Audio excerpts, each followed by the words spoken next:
You are now listening to the IELTS podcast. Hello there, welcome to IELTS podcast number 65. This one's really funny, it's a good one, and it's going to be incredibly useful if you use it correctly.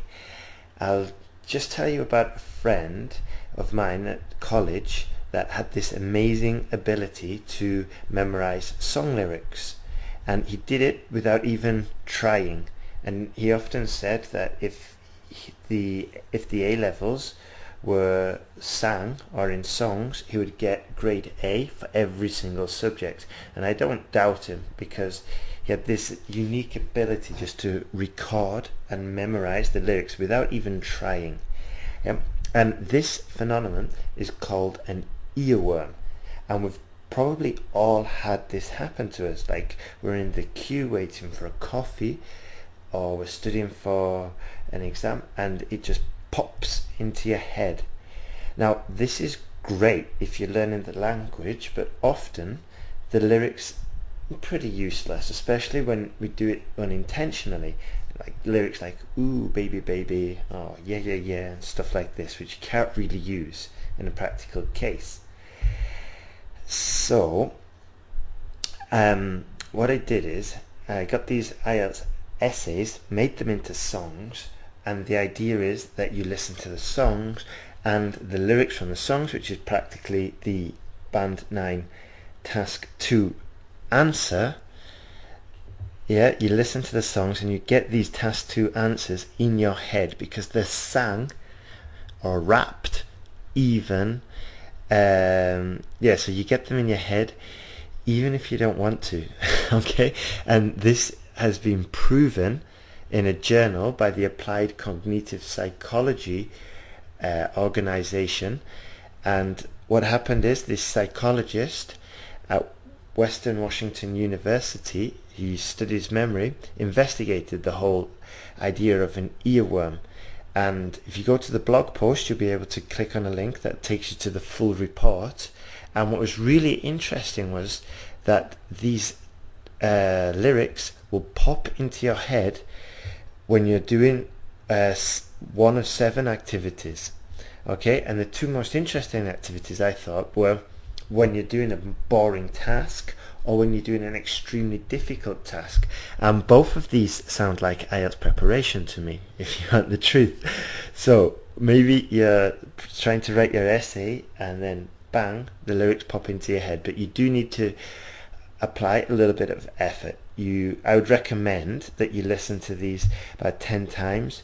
Even go to the actual post, or go into Google, put IELTS podcast 065, and they'll take you to the blog post with all the essays and the lyrics there, and you can download them, copy paste them, and then start singing them. It sounds crazy, but look, if you need content, if you need ideas for your essay, if you need to get some grammar structures, and if you need to start looking at how academic essays are written then and memorizing it, then I'd strongly recommend doing this. And if you are memorizing them, which is a good way to learn, I've got no problem with people memorizing, but what you must do is apply it and adapt it to the essay. Okay, and another thing, you'll also get lots and lots of topic specific vocabulary. So this is a really good and easy way and enjoyable way to get your IELTS Task 2 under control. Okay, so all the best with this, and yeah, remember, it's never impossible. You can do it. All you have to do is just keep trying, and eventually you will get the result. Okay, so keep going.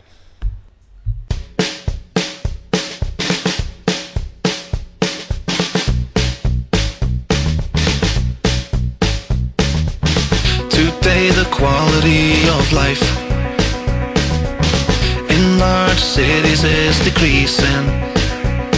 Explain the main causes and effects of this problem and suggest some possible solutions. Jump to band, 7 hours is free.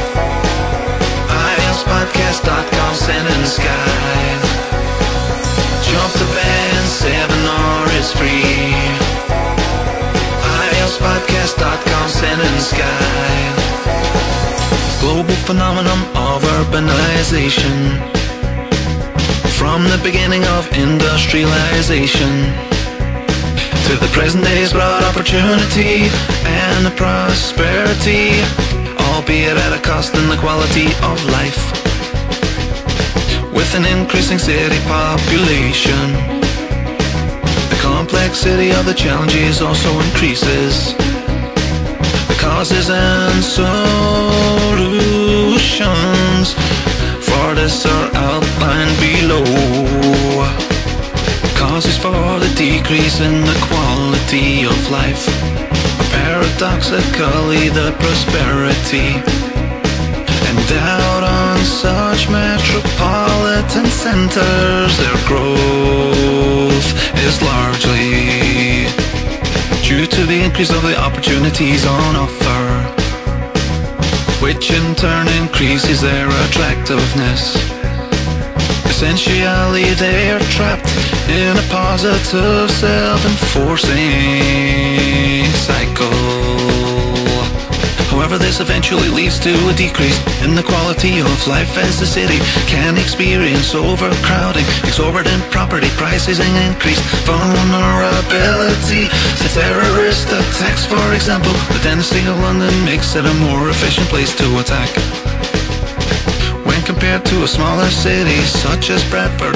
Therefore, due to continuous growth and prosperity, urban citizens, especially the less well-off, often experience a lower standard of living.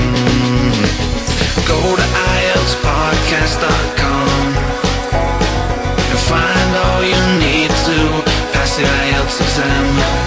Go to IELTSPodcast.com. Find all you need to pass the IELTS exam.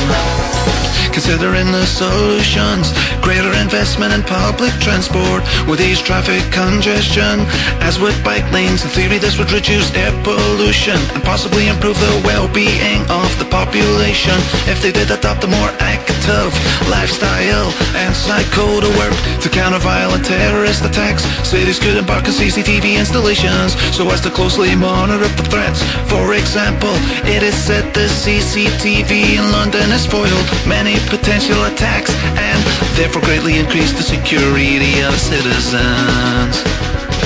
To conclude, a wealthy city attracts large population inflows, which then cause pressure on existing infrastructure and security. Various solutions exist to mitigate such drawbacks. Nevertheless, an indefinite solution has yet to be found. Go to IELTSPodcast.com and find all you need to pass the IELTS exam. Go to IELTSPodcast.com and find all you need to pass the IELTS exam. Go to IELTSPodcast.com and find all you need to pass the IELTS exam. Go to IELTSPodcast.com and find all you need to pass the IELTS exam.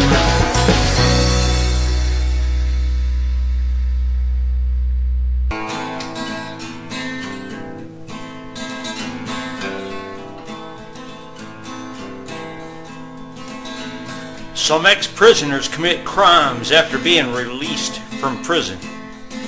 What do you think is the cause? How can it be solved? The issue of criminal punishment has become more contentious as society slowly becomes more civilized. The fact that various criminals are repeat offenders and find themselves in and out of jail, it's a testament to a flawed punishment.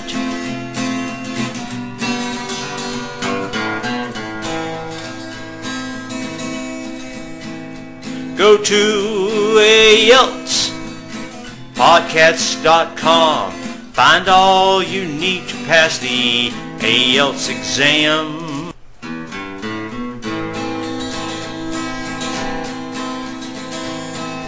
Jailing is a logical solution that should keep delinquents out of society, yet unfortunately it has been proven to promote a criminal career. This is because concentrating society's worst in one place is similar to holding a crime seminar.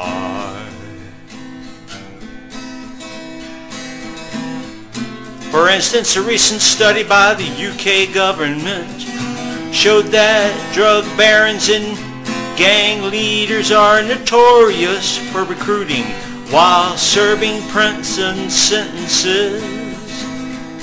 Therefore, a first-time offender may enter as a car thief and leave as a fully fledged loyal soldier in a crime syndicate. This clearly shows that jails are inept.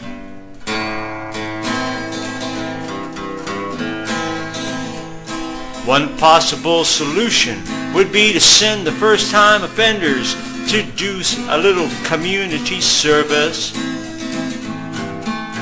This would be better because they are among law-abiding citizens rather than seasoned criminals. For example, in various UK towns, petty crime is punished with terms such as litter picking and street cleaning and rubbish collection. Therefore, zero networking with high-level criminals would clearly reduce illegal opportunities for the offender, making them less likely to commit another crime.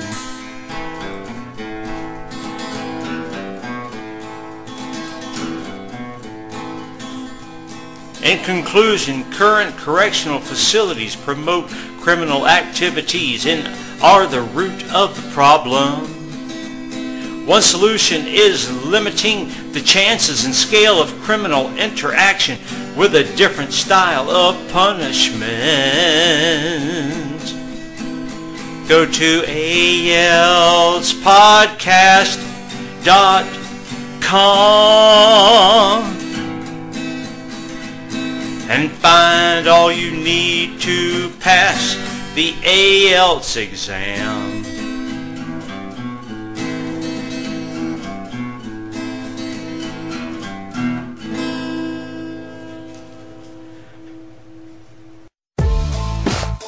Yeah, that's right. Here we go. IELTS. Jump to bed 7 hours free, baby. Yeah, let's go. Improvements in health, education and trade are essential for the development of poorer nations. However, the government's origination should take more responsibility for helping the poorer nations in such areas. To what extent do you agree? Undoubtedly, governments of developed nations should share the responsibility of helping less fortunate nations. Different measures exist, ranging from market access to direct financial payments or even medical assistance. This essay will explain why certain measures are inherently better than other methods. Firstly, the most adequate manner to assist the lesser developed countries is not through health or education handouts. This method is flawed and only offers temporary relief from long-term challenges. Also, this assistance can be cut at any moment, leaving the country stranded.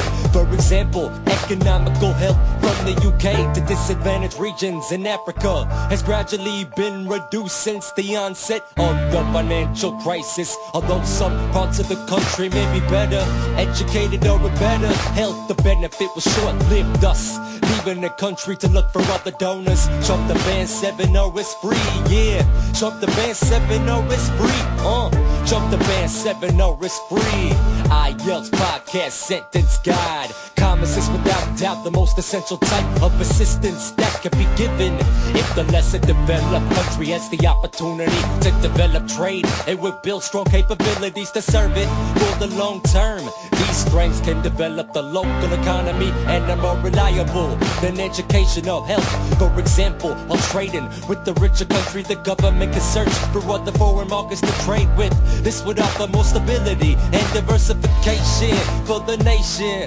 To conclude, assistance is definitely necessary for the poorer regions. However, handouts are short-term solutions. The optimum solution is to offer market access so the region can produce products and generate regular income. Yeah, let's go. Trump the band 7-0 is free. Yeah, Trump the band 7-0 is free. Trump the band 7-0 is free. IELTS Podcast Sentence Guide. What?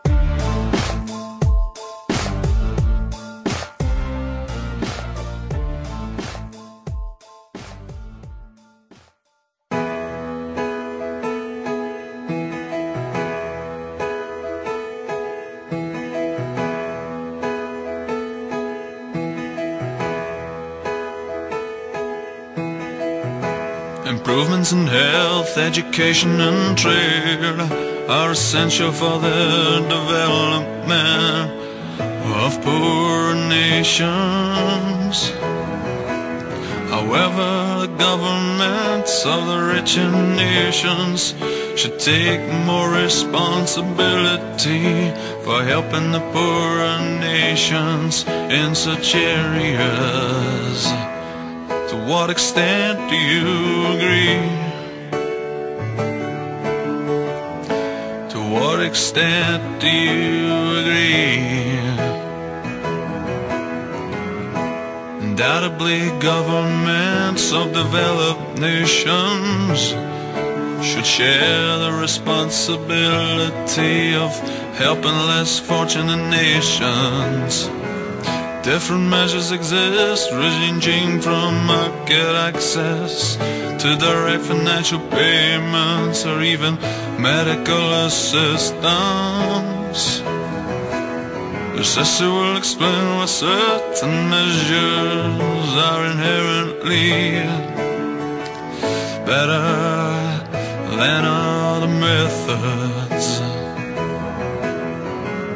Firstly, the most adequate manner to assist the lesser developed countries is not through health or education handouts.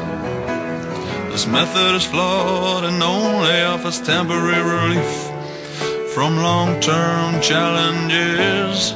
Also, less assistance can be cut at any moment, leaving the country stranded. For example, economical help from the UK to disadvantaged regions in Africa has gradually been reduced since the onset of the financial crisis.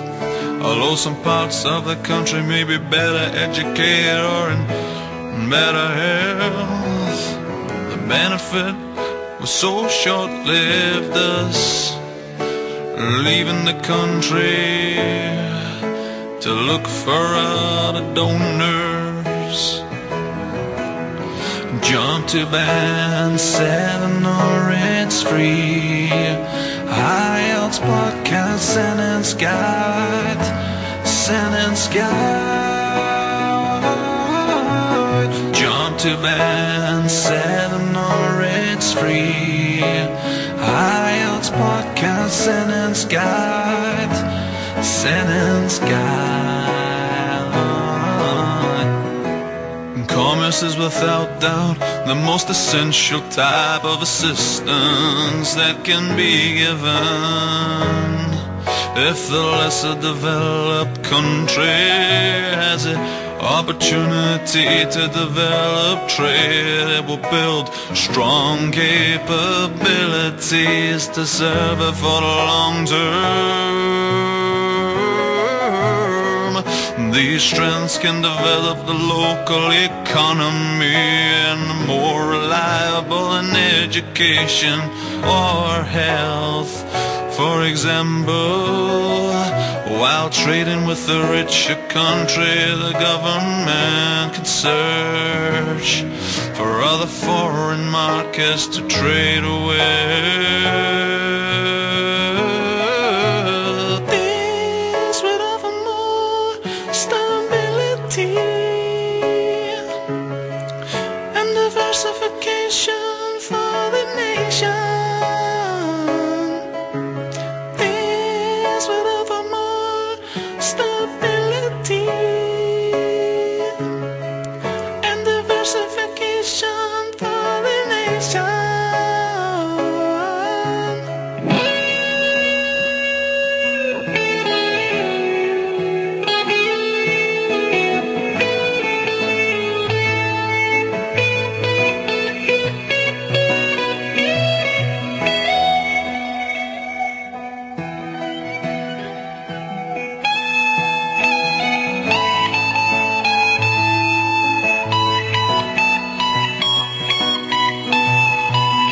To conclude, assistance definitely necessary for the poor regions. However, handouts are short-term solutions. The optimum solution is to offer market access so the region can produce products and generate a regular income. Jump to band 7 or it's free. IELTS podcast sentence guide.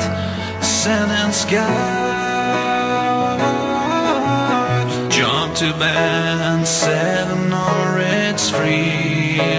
IELTS podcast sentence